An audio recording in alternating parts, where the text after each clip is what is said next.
La rentrée scolaire 2025-2026, tenue ce 1er octobre, s'est transformée en journée de paralysie pour de nombreux établissements scolaires publics à travers le pays. À Bamako comme dans plusieurs autres régions, le constat est le même. La suspension des salaires de plusieurs enseignants, suite aux mesures prises dans le cadre du système intégré de gestion des ressources humaines, a provoqué un vaste mouvement de boycott, touchant la plupart des établissements publics de l'éducation préscolaire et de l'enseignement fondamental et secondaire. La grève a été effective dans les 5 régions du Nord, sans exception.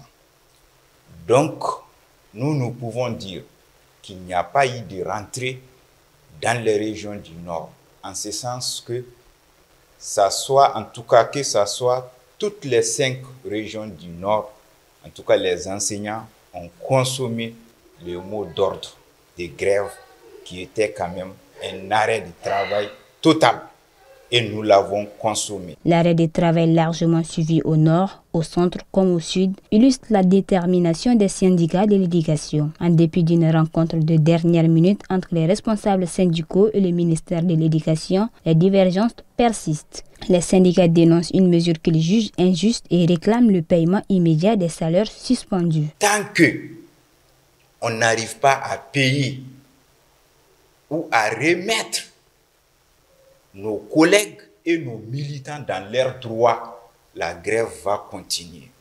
Et ça, c'est en tout cas la décision de la synergie nationale et les synergies régionales.